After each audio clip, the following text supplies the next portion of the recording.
අපි කලින් වීඩියෝ එකේදී කතා කරා ලොජිස්ටික් රීග්‍රෙෂන් කියන්නේ මොකක්ද? ලොජිස්ටික් රීග්‍රෙෂන් අපිට මොන වගේ ප්‍රොබ්ලම් වලදී භාවිත කරන්න පුළුවන් සහ ලීනියර් රීග්‍රෙෂන් සහ ලොජිස්ටික් රීග්‍රෙෂන් වල තියෙන වෙනස ගැන. මේ වීඩියෝ එකේදී අපි කතා කරන්නේ කොහොමද ලොජිස්ටික් රීග්‍රෙෂන් මොඩල් එක Python යොදාගෙන ඉම්ප්ලිමන්ට් කරගන්නේ කියලා. මම මේකට පාවිච්චි කරන්නේ අපි කලින් වීඩියෝ එකේදී කතා කරපු මේ වගේ සරල data set එකක්. එතකොට මේක එක කොලම් එකක් තියෙනවා age එක, ඊළඟ කොලම් එකේ තියෙනවා job කියලා. ඒකෙදි මම දීලා තියෙන්නේ job එකක් තියෙනවද නැද්ද කියන දේ. job එකක් කරන්නේ නැත්නම් බිඳුව කියලා දාලා තියෙනවා. job එකක් කරනවා නම් එක කියලා දාලා තියෙනවා. එතකොට මේක binary classification problem එකක්. classes දෙකයි මෙතනදී තියෙන්නේ. job එකක් කරන්නේ නැහැ කියන එක සහ job එකක් කරනවා කියන එක. එතකොට මේ විදිහට මම පොඩි data set එකක් පාවිච්චි කරලා තියෙන්නේ. ඔයාලට බලා ගන්න පුළුවන් මෙතන තියෙනවා record 26යි තියෙන්නේ මෙතනදී. මම මේ වගේ පොඩි data set එකක් මෙතනදී භාවිත කරන්නේ logistic regression model එකක් හදාගන්න.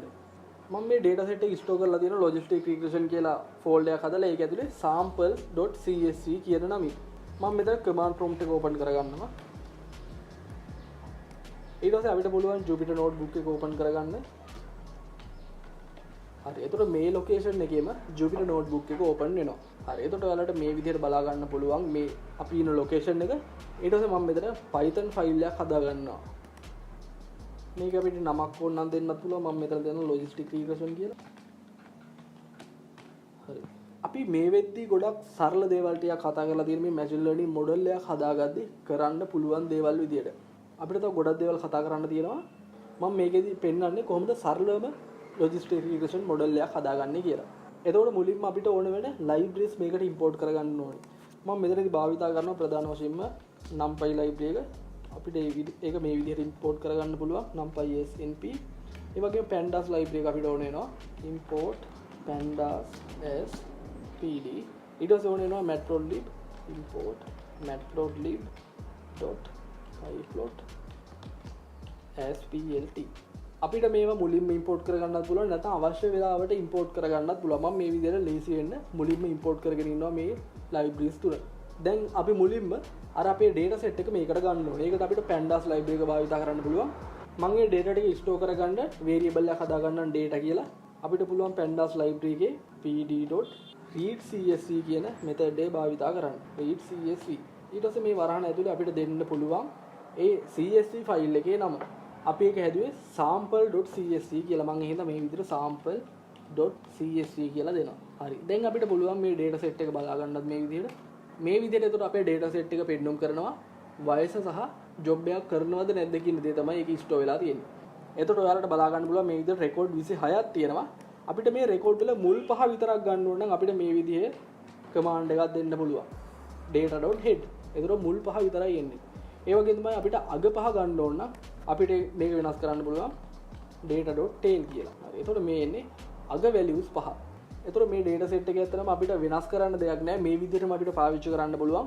මේ data set එක pre process කරන්න ඕනේ නැහැ. හරි. ඊට පස්සේ අපි මුලින්ම මේ data set එක බලමු scatter plot එකක් විදිහට plot කරගෙන. අපිට ඒක මේ විදිහට කරන්න පුළුවන්. plt.scatter කියන method එක භාවිත කරන්න පුළුවන් අපිට. මේකට දෙන්න ඕනේ අපි x අක්ෂය සහ y අක්ෂය. එතකොට x අක්ෂය විදිහට අපිට ගන්න වෙන්නේ data set එකේ data.age කියන column එක. data set එකේ age කියන column එක. ඒ වගේම y අක්ෂය විදිහට ගන්න වෙන්නේ data set එකේ job කියන column එක. දැන් අපි මේක run කරලා බලමු.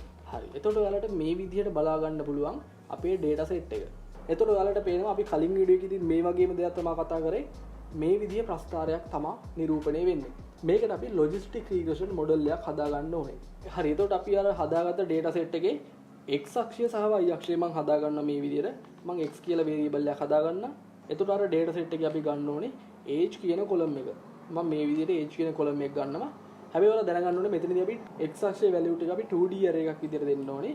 හරි. දැන් අපි x value ටික මෙහෙම බලමු. හරි. එතකොට ඔයාලට මේ විදිහට ඒ ටිකම ඒ data set එකම බලා ගන්න පුළුවන්. ඒ විදිහටම අපි y අක්ෂයේ value ටිකක් ගමු. මම දෙනවා y කියලා variable එක. අර data set එකෙන් අපි ගන්න ඕනේ අපි අනිත් column එක හදාගත්තේ job කියලා. මම මේ විදිහට දෙනවා. එතකොට ඒක 2D array එකක් විදිහට දෙන්න ඕනේ. ඒක y අක්ෂයට අපි ගන්න එක. මම ඊට පස්සේ y අක්ෂයේ value ටිකක් පෙන්නන්න. හරි. එතකොට ඔයාලට මේ විදිහට බලා ගන්න පුළුවන් y අක්ෂයේ value ටික. බිංදුව එක ඒ විදිහට job එකක් කරනවද නැද්ද කියන දේ නිරූපණය කරනවා මේ y අක්ෂයේ value ටිකේ. හරි එතකොට අපි කතා කරපු දේවල් ටික බැලුවොත් එහෙනම් අපි කතා කරා ට්‍රේනින් සෙට් එක සහ ටෙස්ටිං සෙට් එක ගැන. data කොහොමද බෙදාගන්නේ කියන දේ ගැන. අපි ඒක මෙතනදී පාවිච්චි කරමු. මම මේ මොඩල් එක හදාගන්නේ අපි කතා කරපු දේවල් විතරක් පාවිච්චි කරලා. එතකොට ඔයාලට මතක ඇති අපි එතනදී භාවිතා කරා train test split කියන method එක. අපි ඒක import කරගමු මුලින්ම. මම මේ විදිහට දෙනවා from sklearn.model selection. ඒකෙන් අපි import කරගන්න ඕනේ train test split කියන method එක. හරි අපිට ඒක මේ විදිහට import කරගන්න පුළුවන්. දැන් අපි ඒකත් run කරමු. හරි මෙතන පොඩි අවුලක් කියලා දෙනවා sklearn r අකුරක් එන්න ඕනේ. දැන් කිසිම ප්‍රශ්නයක් නැහැ. දැන් අපිට පුළුවන් මේ අපේ data set එක කොටස් වලට බෙදන්න. අපි කොහොමද බෙදන්නේ කියන දේ කතා කරා. ඒ වගේම අපිට පාවිච්චි කරන්න පුළුවන් parameters ගැන මේ train test split කියන method එක ඇතුලේ. ඒක බැලුවේ නැත්නම් අනිවාර්යෙන් බලන්න කොහොමද data ටික බෙදන්නේ කියලා අපේ කලින් වීඩියෝ එක. හරි මම මෙතනදී කෙලිම පාවිච්චි කරනවා variable හතරක් xtrain xtest ytrain ඒ වගේම ytest. මේ විදිහට තමයි අපි variable හතරක් create කරගන්නේ. ඒතකොට මේ විදිහට තමයි data ටික බෙදෙන්නේ. ඒතකොට data ටික බෙදන්න අපි පාවිච්චි කරන method එක තමයි train test split කියන method එක. මම ඒක මේ විදිහට පාවිච්චි කරනවා train test split. හරි මේ method එක ඇතුළට අපිට දෙන්න පුළුවන් අපේ x value ටික. මම දෙනවා x, y. x value ටික සහ y value ටික. ඊට පස්සේ අපිට බෙදන්න ඕන අනුපාතය දෙන්නත් පුළුවන්. දැන් උදාහරණයක් විදිහට අපිට ටෙස්ට් සෙට් එක විදිහට 120ක් වගේ දෙන්න ඕන නම් අපිට මේ විදිහට යොදා ගන්න පුළුවන් ටෙස්ට් සයිස් සමානයි 0.2 කියලා. එතකොට 120ක් තමයි ටෙස්ට් සෙට් එකට යන්නේ. 180ක් යනවා ට්‍රේනින් සෙට් එකට. හරි අපි මේක රන් කරමු. කිසිම අවුලක් නැහැ. ඊට පස්සේ අපිට පුළුවන් අපි ට්‍රේන් කරන data ටික බලා ගන්න. මම මේ විදිහට දෙනවා xtrain. මේ විදිහට අර value ටික එනවා. අපි බලමු මෙතන කීයක් තියෙනවද කියලා. මම මෙතනදී භාවිත කරනවා len function එක xtrain. හරි. එතකොට මෙතන train කරන්න values 20ක් තියෙනවා. මුලින්ම අපේ data set එකේ වලට මතක ඇති record 26ක් තිබ්බා. මෙතනදී දැන් train කරන්න මේ අරන් තියෙන්නේ 20යි. ඒ වගේම අපි බලමු test set එකේ එතකොට 6ක් වෙන්න ඕනේ test set එක. test set එකේ size එක මම මේ විදිහට දෙන්නම් xtest. හරි 6යි. මම හිතනවා මේකේ කිසිම ප්‍රශ්නයක් නැහැ. අපි කලින් වීඩියෝ එකේදී මේ ගැන හොඳට කතා කරා. හරි. එතකොට දැන් අපි data ටික බෙදාගෙන තියෙනවා train කරන්න සහ test කරන්න. අපිට දැන් තියෙන්නේ model එක හදාගන්න. හරි. එතකොට අපි කතා කරන්නේ sigmoid function එකක් ගැන. කලින් වීඩියෝ එකේදී කතා කරා sigmoid function එක. එහෙම නැත්නම් logistic function එක ගැන. අපිට ඒක මේකෙදී ලේසියෙන්ම කරගන්න පුළුවන් මේ sklearn library එකම පාවිච්චි කරලා. මේකෙන් අපිට logistic regression කියන class එක import කරගන්න පුළුවන්. ඒක අපිට මේ විදිහට කරන්න පුළුවන් from sklearn.linear model. ඒකෙන් අපි import කරන්න ඕනේ logistic regression. හරි අපිට ඒක මේ විදිහට import කරගන්න පුළුවන් logistic regression කියන එක. දැන් අපිට මේක භාවිතා කරලා පුළුවන් model එක train කරන්න. අපි මේක run කරමු. එතකොට මේ logistic regression කියන්නේ class එකක්. එතකොට මේ class එකේ object එකක් මුලින්ම හදා ගන්න ඕනේ. මම ඒක model කියලා හදා ගන්නවා.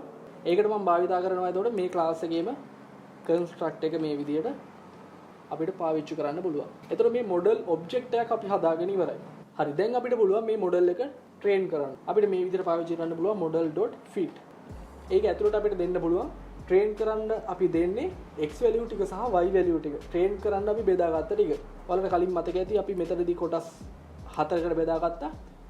xtrain, xtest, ytrain, ytest කියලා. එතකොට අපි xtrain සහ ytrain කියන values ටික තමයි දෙන්නේ මේ model එක train කරන්න. මම මෙතනට ඒ ටික දෙනවා. xtrain ඊට පස්සේ ytrain. දැන් අපි මේක run කරමු. හරි. දැන් එතකොට අපේ model එක train වෙලා ඉවරයි. දැන් මේ අපි හදාගත්ත model එකට පුළුවන් වෙන්න ඕනේ අපි මොකක් හරි value එකක් දුන්නාම ඒ කියන්නේ මොකක් හරි වයසක් දුන්නාම එයා job එකක් කරන්නද වැඩි සම්භාව්‍යතාවක් තියෙන job එකක් නොකර ඉන්නද කියන දේ predict කරන්න. අපි බලමු එහෙනම් අපේ test set එක. ඒ කියන්නේ අපි data set එක බෙදාගත්තම train කරන්න සහ test කරන්න. එතකොට test set එක භාවිත කරලා අපිට පුළුවන් මේක කොච්චර දුරට සාර්ථකව වැඩ කරනවද කියලා බලා ගන්න. අපිට ඒක මේ විදිහට කරන්න පුළුවන්. මේ model එක අපි හදාගත්තේ model කියන නමින්මයි model.predict කියන method එක අපිට පාවිච්චි කරන්න පුළුවන්. මේකට අපි දෙන්න ඕනේ test කරන්න ඕනේ x values ටික. මම මේ විදිහට දෙනවා xtest.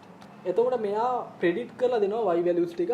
ඊට පස්සේ අපි බලනවා අපි ගාව ඇත්තටම තියෙන y value ටික සහ මේකෙන් මෙයා predict කරලා දෙන y values ටික අතර වෙනසක් තියෙනවද කියලා. ඒකට අනුව තමයි මෙයා තීරණය කරන්නේ මෙයා කොච්චර දුරට සාර්ථකයිද කියලා මේ model එක. අපි බලමු මේක. හරි. එතකොට ඔයාලට පේනවා 0.1 කියලා ඇවිල්ලා තියෙන්නේ. ඒ කියන්නේ අපි ටෙස්ට් කරන්න හදපු data set එකේ අදාළ වයසවල් වලට අනුව එයා ජොබ් එකක් කරනවද නැද්ද කියන දේ. අපි බලමු අපි ගාව තිබ්බ X data set එක ටෙස්ට් කරන්න අපි හදමු. මේ විදිහේ data ටිකක් තිබ්බේ. එතකොට මෙයා පළවෙනි එක්කෙනා අවුරුදු 22යි එයා ජොබ් එකක් කරන්නේ නැහැ කියලා අවිලා තියෙනවා. 31 කෙනා ජොබ් එකක් කරනවා කියලා අවිලා තියෙනවා. මේ විදිහට අවිලා තියෙනවා. අපි බලමු y values ටික ඒවට අදාළ y test. හරි. ඒකේ තියෙන්නේ 0.1.1.1. මේක බලමු 0.11 0.1. හරි. එතකොට ඒ ගානට ඒ ටිකම තමයි අවිලා තියෙන්නේ.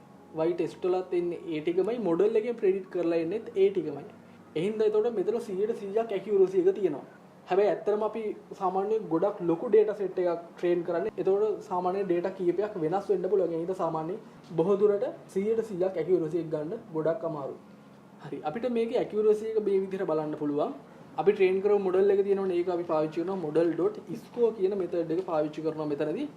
මෙතනට අපි දෙන්න ඕනේ test data set එක. මම මෙතන දෙනවා x test ඒ වගේම y test. හරි. මේක run කරොත් එහෙම ඔයාලට පේනවා 1යි කියලා ඇවිල්ලා තියෙනවා.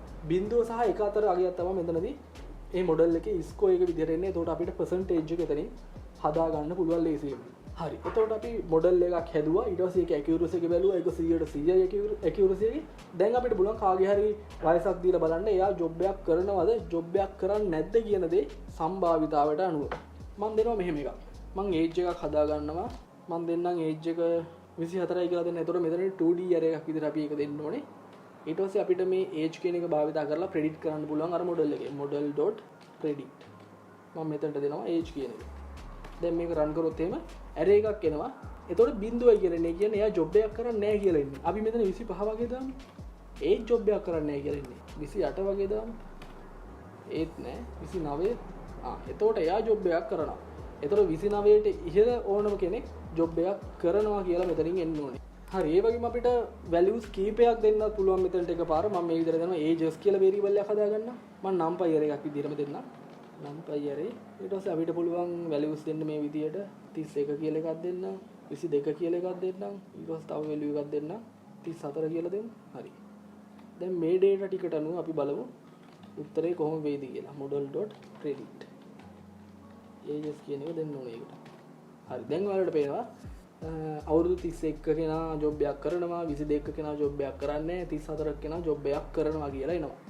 ඉතින් මෙන්න මේ විදිහට තමයි අපි මොඩල් එකක් හදාගන්නේ logistic regression භාවිතා කරලා.